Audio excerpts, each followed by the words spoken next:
The Don raised his head inquiringly. Hagen said, "He's not on the list, but Luca Brasi wants to see you. He didn't expect to be invited to the wedding, so he wanted to thank you." For the first time, the Don seemed displeased. The answer was devious.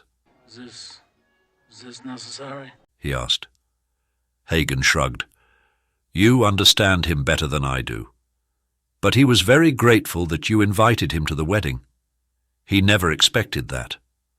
I think he wants to show his gratitude. Don Corleone nodded and gestured that Luca Brasi should be brought to him. Luca Brasi was indeed a man to frighten the devil in hell himself. Short, squat, massive-skulled, his presence sent out alarm bells of danger. His face was stamped into a mask of fury. The eyes were brown, but with none of the warmth of that colour, more a deadly tan.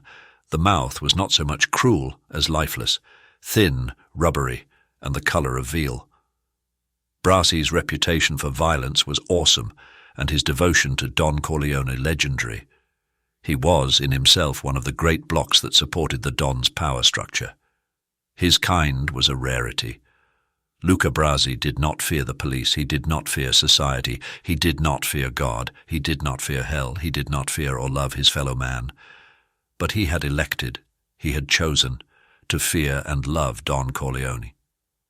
Ushered into the presence of the Don, the terrible Brasi held himself stiff with respect. Don Corleone, I am honored and grateful that you have invited me to your daughter's wedding.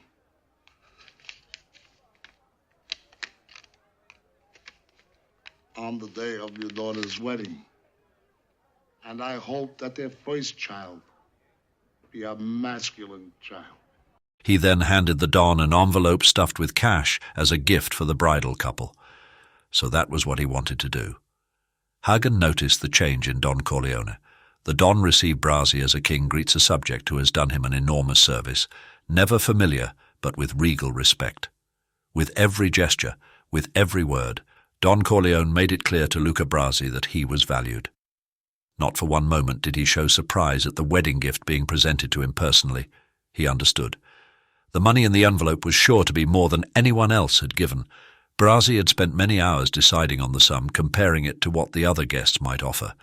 He wanted to be the most generous to show that he had the most respect, and that was why he had given his envelope to the Don personally, a gaucherie the Don overlooked in his own flowery sentence of thanks. Hagen saw Luca Brasi's face lose its mask of fury, swell with pride and pleasure. Brasi kissed the Don's hand before he went out the door that Hagen held open. Hagen prudently gave Brasi a friendly smile, which the squat man acknowledged with a polite stretching of rubbery, veal-coloured lips. When the door closed, Don Corleone gave a small sigh of relief. Brasi was the only man in the world who could make him nervous. The man was like a natural force, not truly subject to control. He had to be handled as gingerly as dynamite.